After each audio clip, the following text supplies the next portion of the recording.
Hello, and welcome to a special explainer where we're going to do something really cool. We're going to weave together the wisdom of three absolute landmark books: Robert Greene's Mastery, The Talent Code by Daniel Coyle, and of course, James Clear's Atomic Habits. Our goal? To create a single, unified roadmap for your personal journey to excellence. Okay, so here's how we're going to break this down. We'll look at this journey in four main stages. First step is the spark of purpose. How you even find your direction in the first place. Then we'll get into the nuts and bolts of building your skill engine. After that, we'll talk about fueling your progress for the long haul. And finally, we'll reach the summit of mastery and see what it truly means to get there. All right, let's jump in. Every great journey has to have a destination, a purpose, right? And I'm not talking about some vague New Year's resolution. This is about finding that deep internal spark that's going to light up your entire path forward. This might be the most important question you can ever ask yourself. And according to Robert Greene, the answer isn't something you just invent out of thin air. No, it's something you uncover by reconnecting with the very core of what makes you, you. Robert Greene has a name for this. He calls it your life's task. And it's this incredibly powerful internal calling that's actually been with you since you were a kid. It's that quiet voice you've probably learned to ignore. But once you find it, wow, it gives you this amazing sense of direction, like a compass that helps you navigate every single choice you make. Now, what's really fascinating is that this internal calling is often awakened by something outside of you, a specific event. In his book, The Talent Code, Daniel Coyle calls this powerful moment ignition. It's that flash, that revelation that completely shatters what you thought was possible for yourself. And there is no better example of this than the Ri Pak effect. So in 1998, she becomes the first Korean golfer to win a major LPGA championship. That single victory was like a lightning strike for South Korea. A whole generation of young girls saw someone who looked like them, who came from where they came from, succeed on the world stage. And it planted this incredibly powerful thought: if she can do it, why can't I? And just like that, a single moment of ignition sparked an entire dynasty of world-class golfers. So once you've got that spark, that purpose, well, you need an engine to actually move you forward. And that brings us to our second section, building your skill engine. This is where we get into the practical, nitty-gritty mechanics of how we actually learn and build skill, one tiny habit at a time. Believe it or not, it all starts at a biological level. Every single time you practice something, a golf swing, a piece of code, a guitar chord, you are physically changing your brain. You're wrapping layers of this stuff called myelin around your nerve circuits. Think of it like insulating an electrical wire. The more you fire that circuit, the thicker the insulation gets and the faster and more precise the signal becomes. So get this, skill is literally a physical substance inside your brain. Okay, so if you want to build that myelin effectively, you need a very specific approach. And this is where James Clear's work in Atomic Habits is so crucial. He says, forget about goals. Focus on systems instead. I mean, think about it. Every single athlete at the Olympics has the goal of winning a gold medal. The winners and the losers have the exact same goal. So the goal isn't what makes the difference. The difference is the system, the daily process of practice and improvement that actually leads to the result. And this is the absolutely mind-blowing math behind what James Clear calls atomic habits. If you get just 1% better at something each day, I mean, it feels like nothing, right? It's almost unnoticeable. But over a year, that tiny, consistent effort compounds into you being nearly 38 times better. It's incredible. Real success is just the product of daily habits, not these huge, once-in-a-lifetime transformations.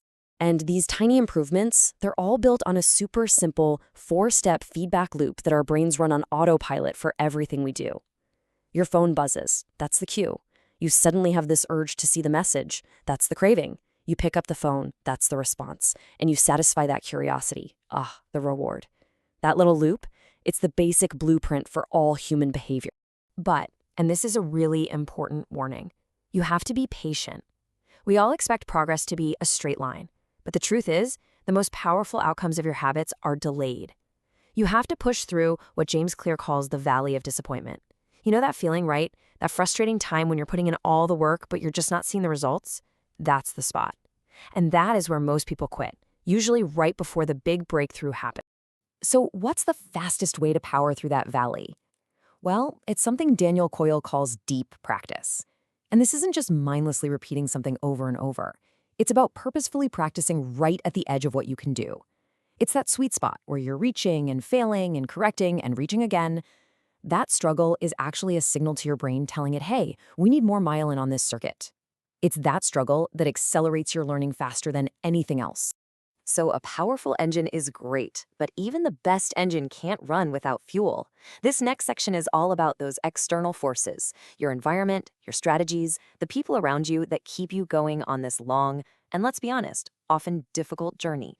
This brings us to a massive insight from James Clear. We totally overestimate the power of our own willpower and motivation. The honest truth, your environment often matters way more.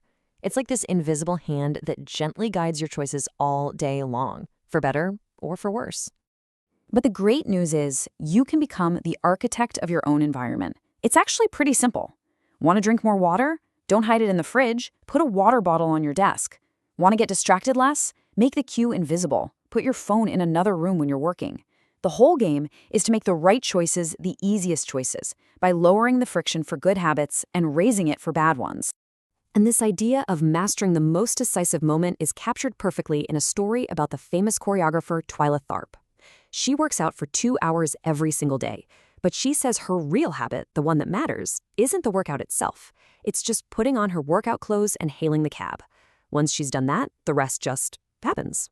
So focus on mastering that tiny little entry point and let the momentum do the rest. Okay, another absolutely essential type of fuel is guidance. Robert Greene is so clear on this point. While there are no real life hacks to mastery, finding a mentor is the only shortcut that even comes close. A great coach sees things you just can't see, gives you the exact feedback you need right when you need it, and can help you skip years of wasted effort. Their experience becomes your superpower.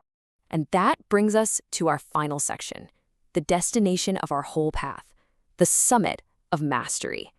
Now, this is about way more than just being good at something.